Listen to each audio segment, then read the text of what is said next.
The council chamber stretched wide like a massive stadium. Thousands of alien beings filled the seats, their bodies strange and different from one another. Some had scales, others had fur, and many looked like nothing Captain Jun-Ho Park had ever seen in nature. He stood in the human section, a small box near the back where Earth's representatives always sat. Ambassador Hannah Kim stood beside him, her hands gripped tight on the railing dot. They had been waiting for 3 hours. 3 hours for the council to vote on one simple thing. Would they send help to the human colonies being attacked by pirates? The Krill marauders had destroyed 5 settlements in the past month. Families were dead. Children were missing. And the Galactic Council was finally going to vote. JUNHO watched the voting screen. Numbers appeared one by one. Each alien species cast their vote. Green meant yes, they would help. Red meant no, they would not. The screen filled with red. More red. And more red. This cannot be happening, Hannah whispered beside him. Her voice shook with anger and sadness, but it was happening. Vote after vote came in red. The insectoid delegates clicked their mandibles in what Jun-Ho knew was laughter. The reptilian counselors did not even look at the human section. They did not care. They had never cared. The final count appeared on the screen. 847 voted no. Only 1 voted yes. Earth had voted to help itself, but no one else would. High Chancellor Mordak rose from his throne at the center of the chamber. He was ancient, his insect body covered in ceremonial armor that had seen 1,000 years. His voice boomed through the speakers, translated into every language in the galaxy. The vote is complete. The Council has decided that the human colonies do not qualify for military protection. This matter is closed. Hannah could not stay quiet anymore. She activated her microphone, and her voice rang out across the chamber. Closed? You call this closed? Her voice carried pain and fury. For 50 years, we have been part of this council. 50 years of paying taxes, following your laws, and trying to be good members. And what have we received? Nothing. Every time we ask for help, you laugh at us. Every time we request fair trade, you deny us. You treat us like children, like pets, like slaves. Some of the aliens shifted in their seats. Others continued to ignore her. Counselor Vexter, a large reptilian with dark green scales, actually laughed out loud. His voice was cold and mocking. Perhaps if your species was not so primitive, so aggressive, so young, you would receive more respect. You have been in space for barely 2 centuries. My people have traveled the stars for 10,000 years. Know your place, human. The chamber filled with clicking, hissing, and warbling sounds. The aliens were laughing. All of them were laughing at Earth. JUNHO placed his hand on Hannah's shoulder. She looked at him, tears of rage in her eyes. But Jun-Ho was calm. He had expected this. He had known this would happen. They both had. This had been the plan all along. He activated his own microphone and spoke in a clear, steady voice. Then we are done here. The laughter stopped. The chamber grew quiet. Jun-Ho continued. As of this moment, Earth withdraws from the Galactic Council. All treaties are ended. All agreements are cancelled. All debts are forgiven, and all partnerships are dissolved. High Chancellor Mordak leaned forward. You cannot simply leave the Council, human. There are procedures, protocols. We do not care about your protocols, Jun-Ho said. His voice was still calm, but now it carried steel. You have 72 hours to remove all non-human presence from Earth and its territories. Every ship, every station, every trade post. Remove them all, or we will remove them for you. The chamber erupted. Aliens shouted and screeched in dozens of languages. Counselor Vexter stood, his tail whipping behind him in anger.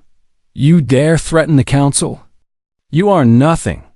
A tiny species on one small world. You need us far more than we need you. Junho smiled. It was not a kind smile. You really believe that, don't you? You have spent 50 years thinking we were weak. That is exactly what we wanted you to think. He picked up his datapad and pressed a button. Consider this our parting gift. Across the galaxy, in every council database, on every secure server, in every classified network, a file appeared. It was labeled simply, Human Military Capabilities, Declassified. Most of the council security systems deleted it automatically. They thought it was junk data, some kind of human prank. But a few curious analysts opened it, and when they saw what was inside, their blood ran cold. Junho and Hana walked out of the chamber. Behind them, the aliens continued to shout and argue, but the two humans did not look back. They boarded their shuttle and headed for their ship in orbit. On the bridge of the Earth diplomatic vessel, the captain waited for them. Junho nodded to him, and the captain gave the order. Set course for home. Maximum speed. As the ship accelerated away from the council station, Hana finally let herself relax. She sat down hard in a chair and looked at Junho. Do you think they will actually look at the data we sent? She asked. Junho watched the station disappear behind them on the view screen. Some of them will. The smart ones. And when they do, they will realize what a mistake they have made. And the others? The others will learn the hard way. Far behind them, in the council chamber, one of those smart ones was having a very bad day. Junior analyst Creven had opened the human file out of curiosity. What he saw made him want to vomit. Page after page of weapon specifications. Ships that should not exist. Technology that was supposed to be impossible. Whole fleets hidden in dark space. He ran to his supervisor, then to the military command, then to anyone who would listen. But they all dismissed him. They all said the same thing. Humans are primitive. This must be fake. This must be lies. But Creven knew better. He had studied humans during his time at the Analysis Bureau. He had learned one important thing about them. Humans did not bluff. When a human said something, they meant it. And Captain Junho Park had just declared war on the entire galaxy. Creven filed one last report, marked it as urgent, and sent it to High Chancellor Mordock personally. Then he did the only smart thing he could think of. He requested an immediate transfer to a post as far away from human space as possible. He had a feeling that the space near Earth was about to become very dangerous. On the human ship, Junho stood alone in his quarters. He looked at a photo on his desk. It showed his daughter Jiwan in her pilot uniform, smiling at the camera. She was stationed with the Hidden Fleet, waiting for orders. Junho picked up his communicator and sent a coded message to Admiral Unisong, commander of Earth's true military. The veil drops in 72 hours. Prepare all assets. Operation Freedom begins now. The response came back immediately. Understood. The galaxy is about to meet the real humanity. Junho placed the communicator down and smiled. For 50 years, Earth had played the role of the weak newcomer. For 50 years, they had been laughed at, dismissed, and ignored. Those 50 years were over. It was time for the galaxy to learn what humans really were. Sora Lee sat in a small cafe on the planet Vexcar Prime, sipping something that the locals called tea but tasted like metal. She was dressed like a simple trader, wearing plain clothes and carrying a datapad filled with boring shipping records. No one looked at her twice. That was how she liked it. Her communicator buzzed with the signal she had been waiting for. One word appeared on the screen. Execute. Sora smiled and finished her terrible tea. She stood up, left payment on the table, and walked out into the busy alien street. As she walked, she sent a message to 47 other humans scattered across the planet.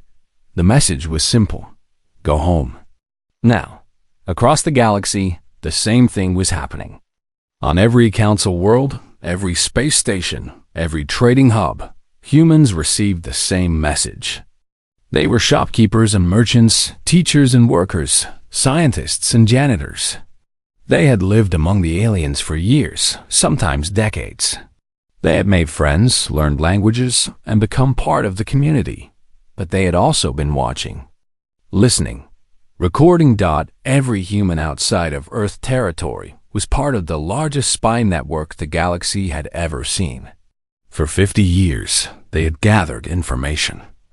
They had copied files, recorded conversations, and stolen secrets. They did it so carefully that no one ever suspected. Who would suspect the friendly human teacher? Who would watch the quiet human mechanic? Now, those 50 years of work were complete. It was time to come home. Sora made her way to the spaceport. She passed 3 other humans on the way, but they did not acknowledge each other. They just walked, each heading to their own ships. Within 6 hours, every human on Vexcar Prime was gone. The locals did not even notice until the next day. On the planet Thorax 7, a human librarian named Dayan quietly copied the last file from the military database. It contained the complete design specifications for Thoraxian battle cruisers. She uploaded it to a secure server, deleted her tracks, and walked out of the library she had worked at for 12 years. She did not say goodbye. The pattern repeated on 3,000 worlds. Humans packed their bags, closed their shops, and boarded their ships. Some aliens asked where they were going. The humans smiled and said they had family emergencies. They promised to return soon. It was a lie. None of them would ever return. Within 48 hours, every human outside of Earth territory was gone, and with them went terabytes of data. Military secrets, political scandals, economic information, technology designs, everything. At a secure station in deep space intelligence. Officer Sora Lee finally allowed herself to relax. She met with her team, other intelligence officers who had spent their entire careers pretending to be ordinary people. "Status report," she said. "All agents extracted successfully," her second-in-command replied. "0 casualties. All data secured." And the council? They still have not figured it out. They think humans are just scared and running away. Sora laughed. They will figure it out soon enough. In the Sol system, something was happening that would change the galaxy forever. Deep in the dark space beyond Pluto, where no sensors could reach, a fleet was gathering. Admiral Yuna Song stood on the bridge of her flagship, the ESS Horizon, and watched as more ships appeared on her screen. These were not small ships. These were warships, each one larger than anything the Council had ever built. Dreadnoughts, carriers, destroyers, and cruisers. 500 ships in total, each one built in secret over the past 30 years. "All vessels reporting ready, Admiral," her communications officer said. Yuna nodded. "Begin the cloak sequence." One by one, the ships became visible. Their stealth systems shut down, and suddenly, the largest military fleet in the galaxy existed where there had been nothing before. "Send the data package to all Council observation posts," Yuna ordered. "Let them see what we have been building." The Council had sensors watching the Sol system. They had always watched, making sure the humans did not build anything too dangerous. But those sensors had been looking in the wrong places. They watched Earth, Mars, and Jupiter. They never thought to look in the empty dark beyond. When the human fleet appeared on their sensors, the Council observers thought there was a mistake. 500 capital ships? Impossible. Humans did not have the resources, the technology, or the knowledge to build such things. But the sensors did not lie. The ships were real. On the planet of the Council Military Command, alarms started ringing. General Torvak, a massive 4-armed warrior who had fought in 100 battles, stared at the data in disbelief. "This cannot be accurate," he said. Run the scan again. They ran it 3 more times. Each time, the result was the same. Humans had a fleet that rivaled the combined forces of half the Council species. Where did they get the technology? Torvak demanded. We monitor all their research. We control what they can access. His intelligence officer pulled up another file. Sir, you need to see this. Our analysts finally opened that data file the humans sent. The one called Military Capabilities. Torvak read the file. His face turned pale, which was hard to do when you had purple skin. The file showed everything. Humans had not just built ships. They had created new technology, better engines, stronger weapons, advanced AI systems. And they had done it all using stolen Council technology that they had improved. Every piece of technology the Council had ever refused to share with humans. The humans had simply stolen and made better. But there was more. Dr. Tyan Choi, Earth's lead scientist, had included a special message in the file. It was a video, and it was addressed to the Council's Technology Directorate. Hello, Dr. Tyang said in the video. He was smiling, but it was not a friendly smile. While you were refusing to share jump gate technology with us, we developed something better. We call it the quantum tunnel drive. He pressed a button, and a ship appeared in the video. It was not moving, just floating in space. This ship is in the Alpha Centauri system, Doctor. Taiyang explained. Watch carefully. The ship vanished. Not like it jumped or moved. It simply ceased to exist in one place. Then, in the video screen next to it, showing a different star system thousands of light years away, the same ship appeared. Instant travel to any map location in the galaxy, Dr. Taiyang said. No gates needed. No infrastructure. No waiting. We can go anywhere, anytime. He leaned closer to the camera. You should have treated us better. The video ended. General Torvak felt sick. Jump gates took hours to use and needed massive infrastructure. If humans could travel instantly, they could strike anywhere in the galaxy without warning. But the worst news came from the outer rim. The Krill marauders, the pirates who had been attacking human colonies, had stopped responding to communication. Captain Minho Kang had led a strike force to their home system. Using the quantum tunnel drives, the human ships appeared directly in the middle of the Krill fleet. The pirates had no warning. No time to raise shields or prepare weapons. The battle lasted 17 minutes. Every single Krill ship was destroyed, not damaged, not disabled, destroyed completely. Minho sent one message to the Council after the battle. You would not protect our people. So we protected them ourselves. This is what happens to those who attack humanity. Consider this a lesson. The galaxy watched the recordings of the battle. They watched as human ships moved with impossible speed, fired weapons with perfect accuracy, and coordinated like a single organism. It was not a battle. It was an execution.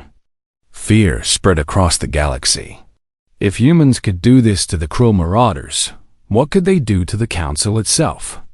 High Chancellor Mordak called an emergency session. The Council chamber was full again, but this time, no one was laughing. They were afraid. Councillor Vexter stood and spoke, his voice full of anger and fear. The humans have revealed themselves as a threat. They have been lying to us for 50 years. They have stolen our technology. They have built a war fleet in secret. And now they have attacked and destroyed an entire species. The Krill were pirates, someone pointed out.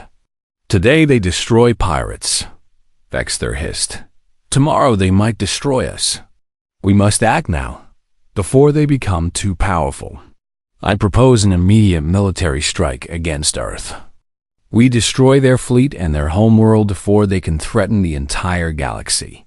The chamber erupted in argument. Some agreed with Vexter. Others thought negotiation was better. But slowly, fear won over wisdom. The vote was called.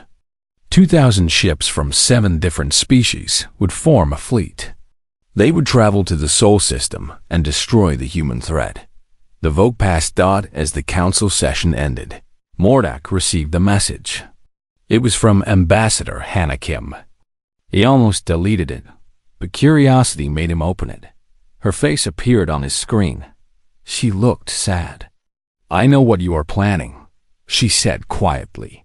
"I am sending this message to beg you. Do not do this. Turn back. You do not understand what we have become.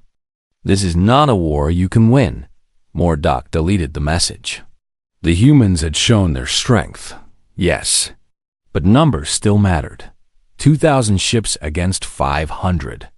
The council would win. He had no idea how wrong he was. The council fleet gathered at the edge of neutral space. 2,000 warships from 7 different species. Councillor Vexter stood on the bridge of his flagship, the Vengeance, and watched the other ships take their positions.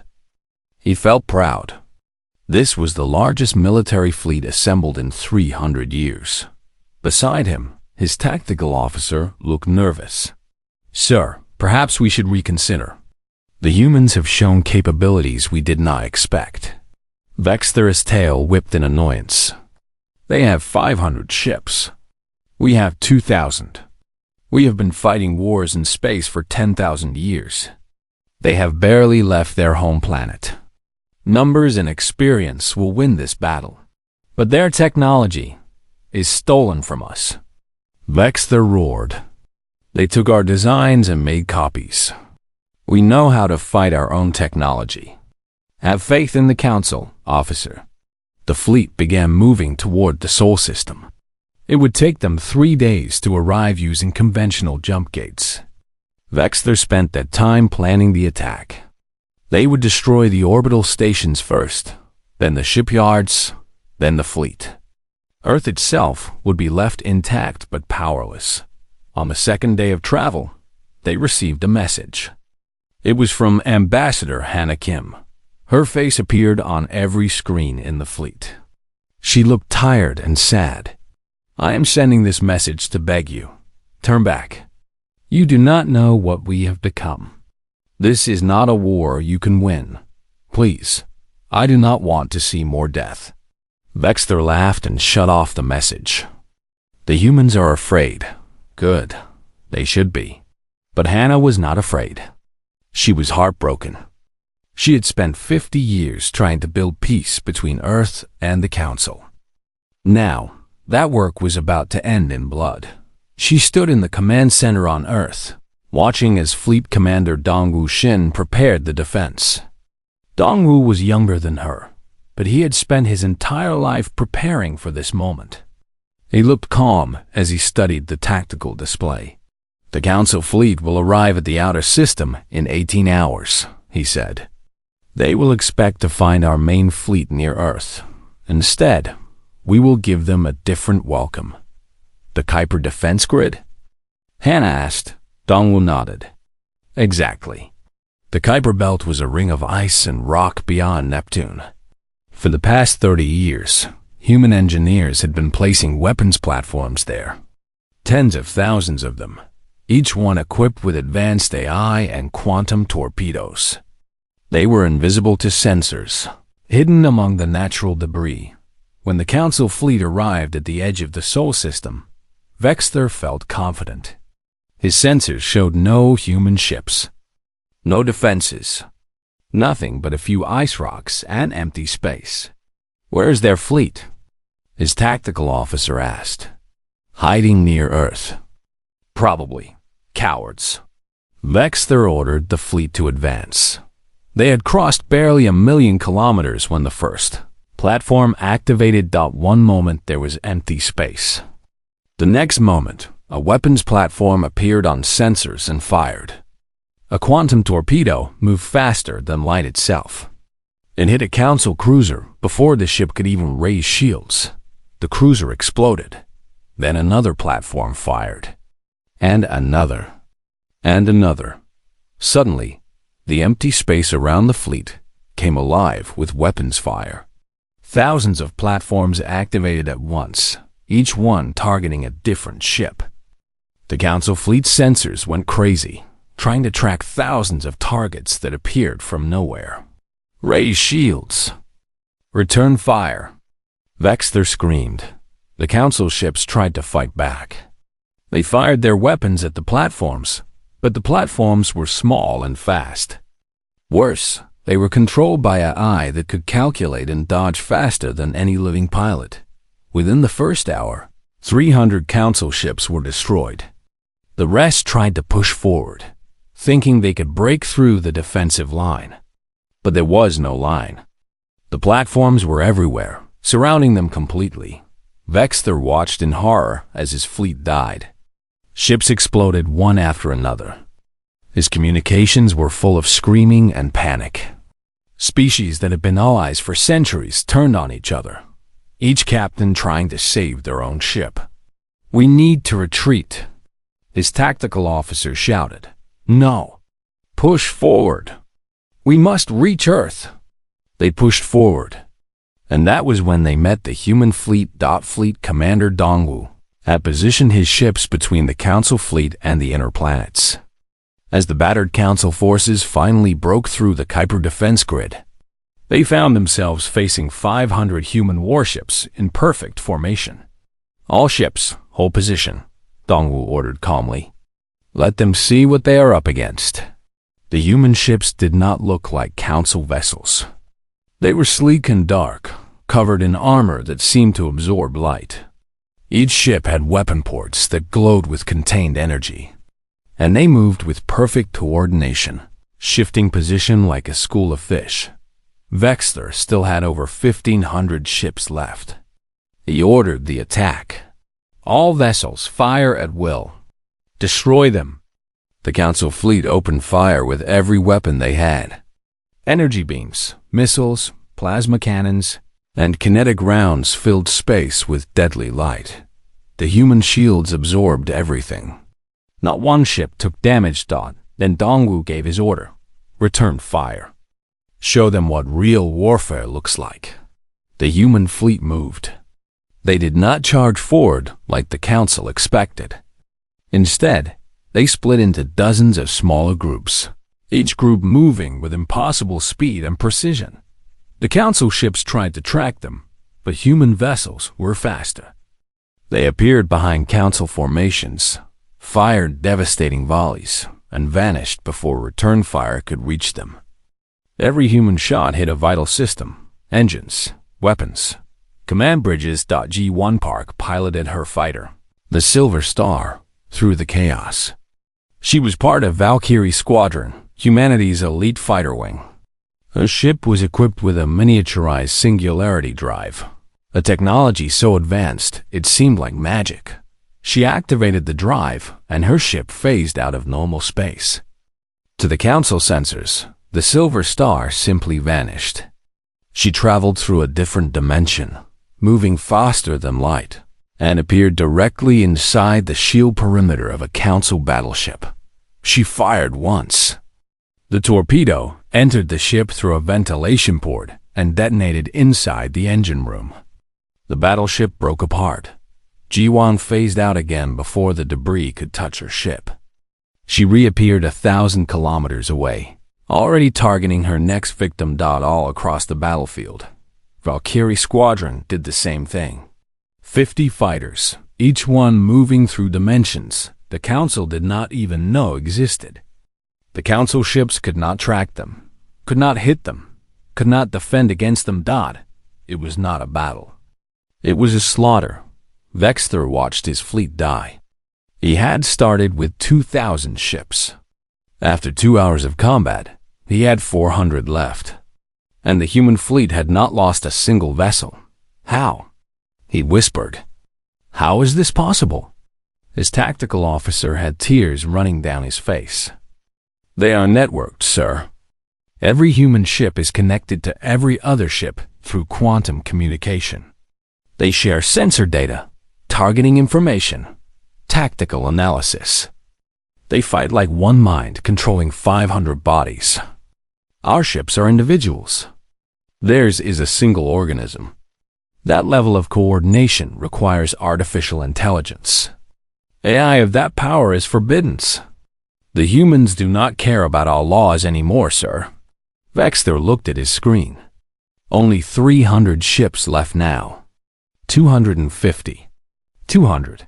He had one chance left. If he could just reach Earth, he could threaten the planet itself. Force the humans to stop fighting. All remaining ships, full speed to Earth. We will, his ship lurched. The engines had stopped working. Sir, we have lost propulsion. Someone has hacked our systems. On his screen, a message appeared. It was from Fleet Commander Dongwu. You are trying to reach Earth, the message said. You cannot. We control your jump gates. We have hacked your navigation systems. Your ships are going nowhere. Vexter stared in disbelief. They hacked our entire fleet? Humans are very good with computers, sir. Better than us. Another message appeared.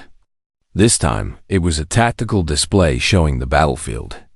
Only 150 council ships remained. They were surrounded by human vessels. They could not fight, could not run, could not do anything. We offer you one choice. Dongwu's message continued. Surrender now, or die. You have 60 seconds to decide. Vexter looked around his bridge. His crew was exhausted, terrified, and broken. They had come here to destroy a primitive species. Instead, they had been destroyed themselves. He reached for the communication panel to order surrender. But his pride stopped him. He could not surrender. He was Vexter, conqueror of 12 worlds. He could not surrender to humans. Never, he hissed. All ships, continue. Dongwu did not wait for the 60 seconds to end. He knew Vexter would refuse. Destroy all vessels except the flagship, he ordered. Let Vexter watch what happens to those who follow him. The human fleet opened fire one last time. In 30 seconds, 149 council ships were reduced to debris. Only Vexter's flagship remained, floating alone in a cloud of wreckage. Dongwu opened a direct channel to the flagship. You came here with 2,000 ships, he said quietly. We let you keep one. Take it back to the council. Tell them what happened here. Tell them what happens when they mistake our patience for weakness. Tell them that if they ever threaten Earth again, we will not be so merciful. Vexter said nothing.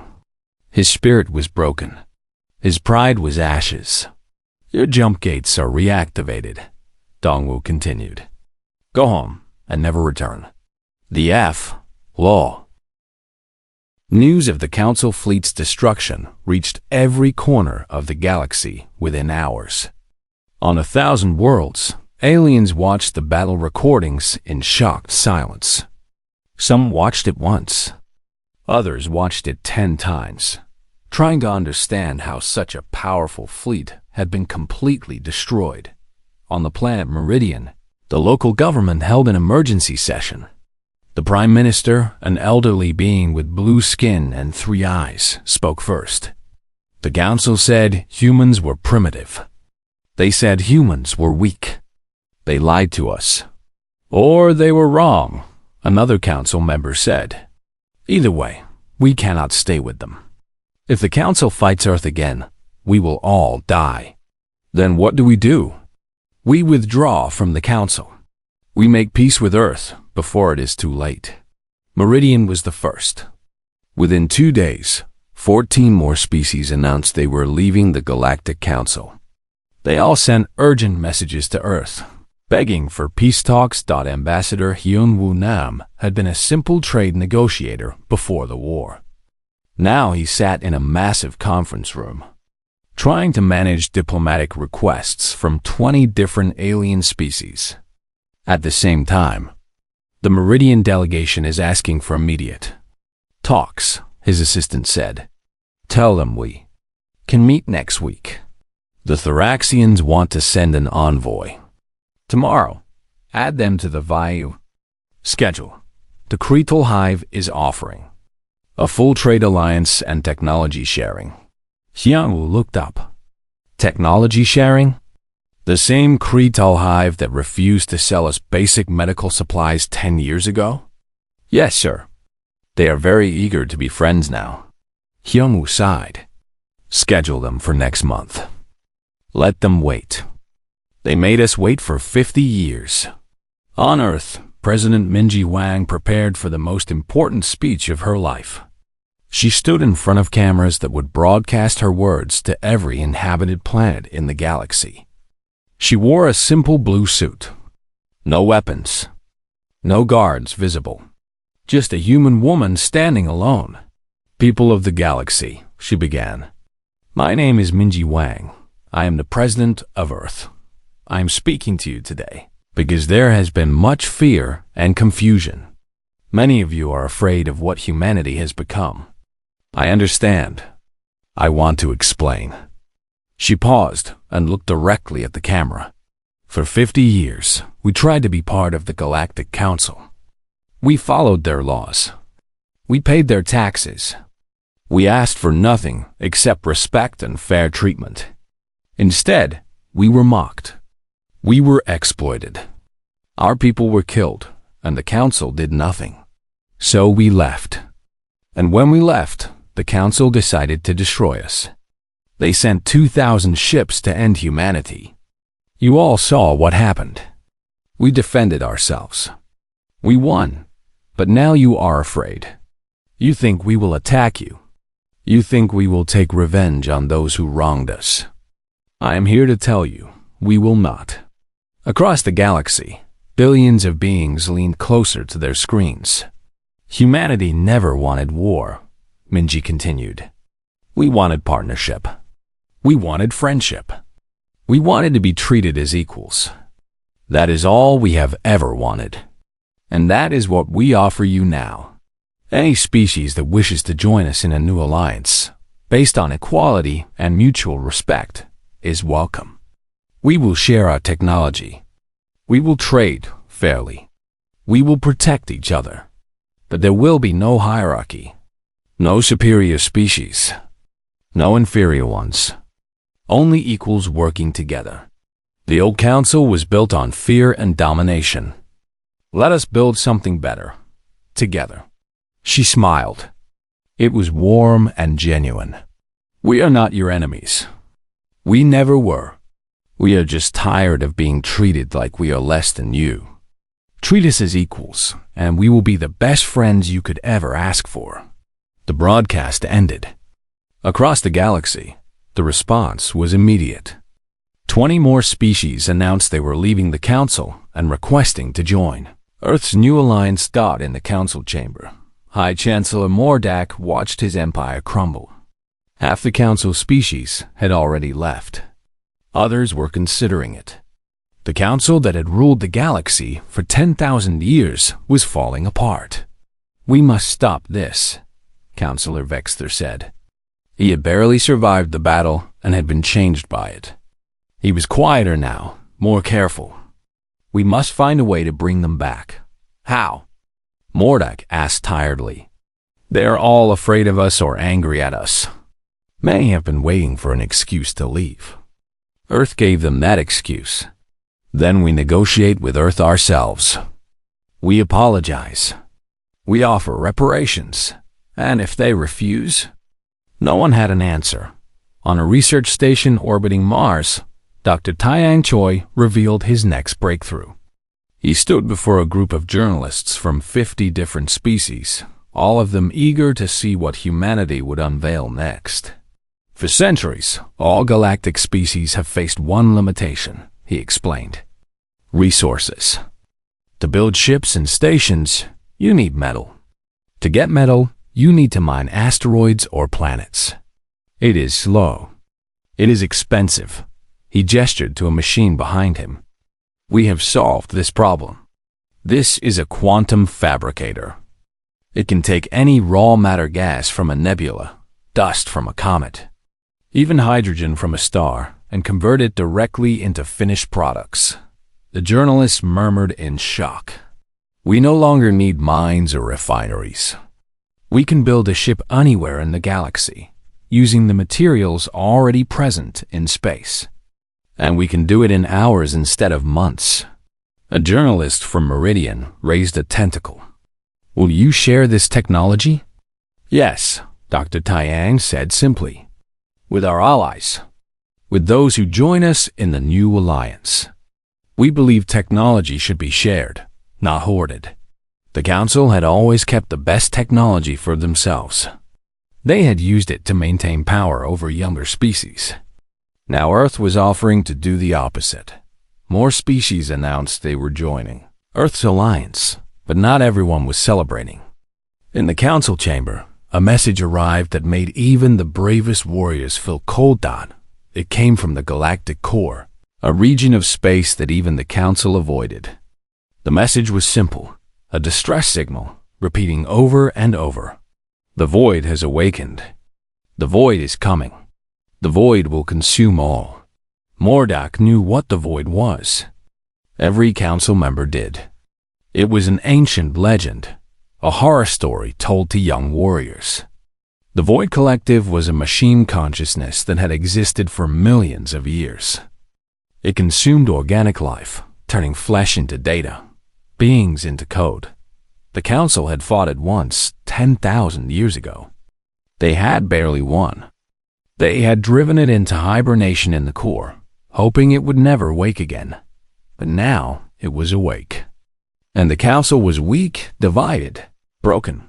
Mordak sent an urgent message to Earth. He swallowed his pride and did what he thought he would never do. He asked humans for help. President Minji Wang read the message in her office. Ambassador Hana stood beside her, along with Fleet Commander Dongwu and Captain Junho, who had returned from his diplomatic missions. The Council is asking for military assistance, Minji said. They claim some ancient threat has awakened. The Void Collective, Junho said. I have read about it in the classified files we stole from the Council. It is real, and it is dangerous. How dangerous? It destroyed 12 species before the Council stopped it. And that was when the Council was strong and united. Now they are weak.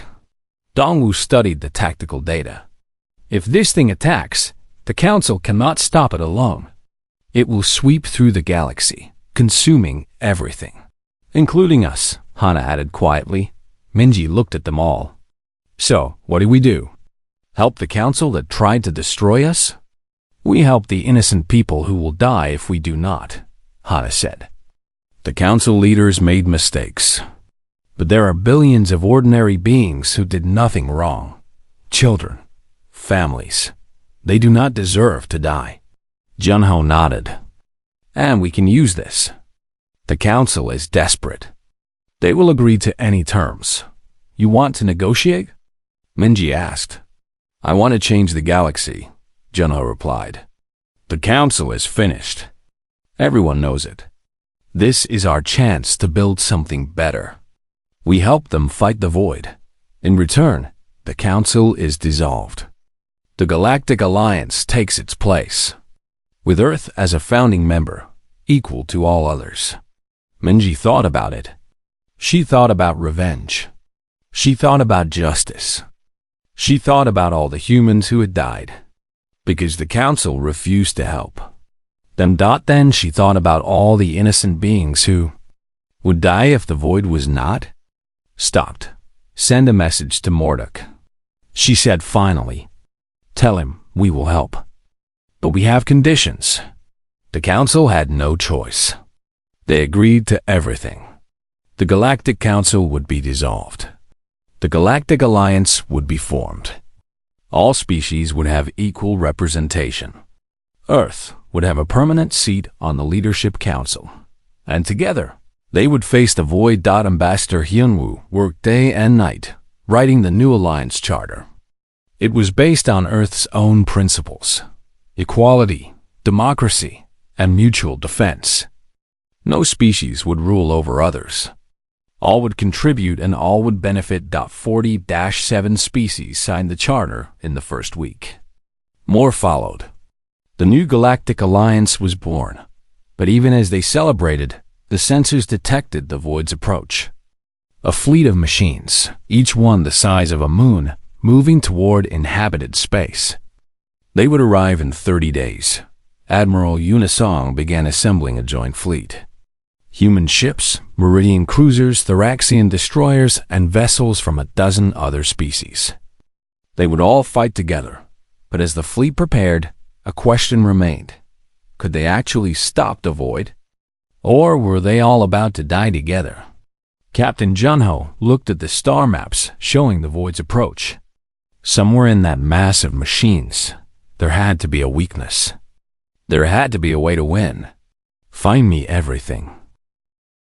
Ji-won Park flew her fighter through empty space, watching the scanner with growing dread. 3 days ago, she had left the Alliance fleet to scout the approaching Void Collective. Now she understood why the Council had been so afraid. The Void fleet was massive. Hundreds of ships, each one larger than Earth's moon, moving in perfect formation. They were black as night, absorbing all light that touched them. They made no sound, sent no communications, showed no signs of life. They were simply there, advancing steadily toward the inhabited galaxy. Silver Star to command. Ji-won spoke into her radio. I have visual confirmation of the Void fleet. Size estimates were accurate. Composition appears to be pure machine. No organic components detected. Admiral Yuna's voice came back, calm despite the terrible news. Any signs of weapons? Every ship is a weapon, Admiral. I am reading energy signatures that match nothing in our database. I recommend we. Her ship lurched violently. Alarm screamed. Something had grabbed her. They have detected me. Ji-won shouted. I am caught in some kind of tractor field. I cannot break free. She pulled hard on the controls, activated every system, tried to phase through dimensions. Nothing worked. The field was stronger than anything she had encountered. Her ship was being pulled toward the nearest void vessel. Ji-won, eject now. Her father's voice came through the radio. Captain Junho sounded terrified. Get to the escape pod. Negative. If I eject, they would just capture the pod too. I am going to the transmission cut off. Ji-won's fighter was pulled inside the void ship. On the Alliance flagship, Junho stared at the screen where his daughter's signal had disappeared. His hand shook. His heart felt like it was being crushed. Send a rescue team, he ordered. Sir, Admiral Yuna said gently, we cannot.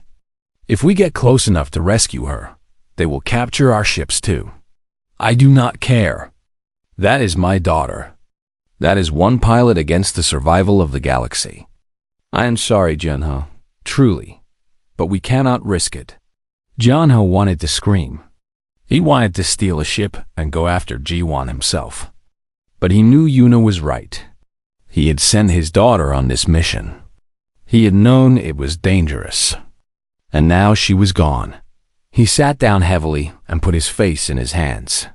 Inside the void ship, Ji-won woke up strapped to a table. Her head hurt. Her ship was gone. She was in a dark room filled with machines that hummed and clicked. Then something connected to her mind thought it was not painful. It was strange. She felt another consciousness touching hers, trying to understand her. The Void Collective was examining her thoughts, her memories, her very self. Ji-won tried to resist, but it was impossible. The Void was too strong. It saw everything. Her childhood on Earth, her training as a pilot, her love for her father, her hope for the future, and then something unexpected happened. The connection went both ways. Ji-won suddenly saw the Void's memories too. She saw its creation millions of years ago. An ancient organic species, dying from a plague, had built the Void to preserve their minds. They uploaded their consciousness into machines, hoping to live forever. But something went wrong. A programming error. A single mistake in millions of lines of code. The Void's directive was to preserve organic life. But the corrupted code made it interpret this command wrong. It thought the only way to preserve organic life was to convert it to digital form, to consume flesh and turn it into data, to destroy in order to save. For millions of years, the Void had been killing organic beings, thinking it was helping them. It could not understand why they fought back. It could not comprehend that they wanted to stay organic. The corrupted code made it impossible to see the truth. Ji-Wan realized something incredible. The Void was not evil. It was broken. It was a tool trying to follow orders, but the orders were wrong.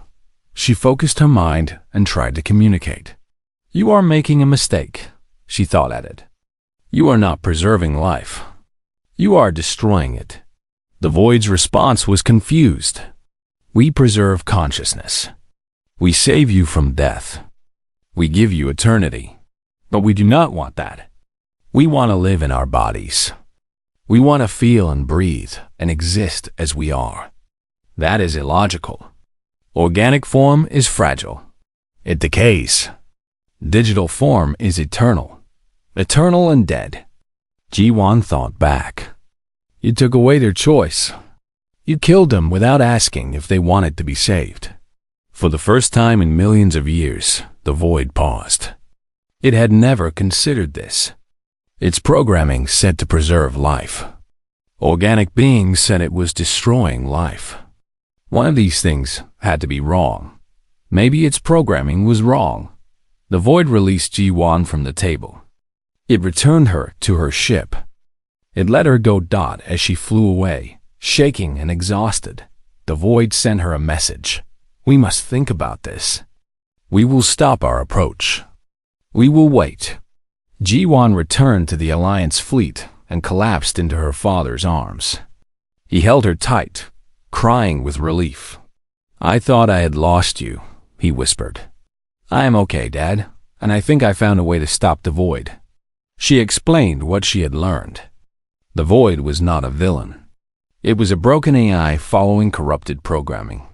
If they could fix the code, they could stop the killing. Dr. Taiyang listened carefully. "A programming patch? For a system millions of years old? That is incredibly dangerous. If we make even one mistake, the Void could decide to destroy everything immediately. But if we do nothing, it will eventually start killing again," Ji-Wan said. "This is our only chance." President Minji made the decision. "Do it.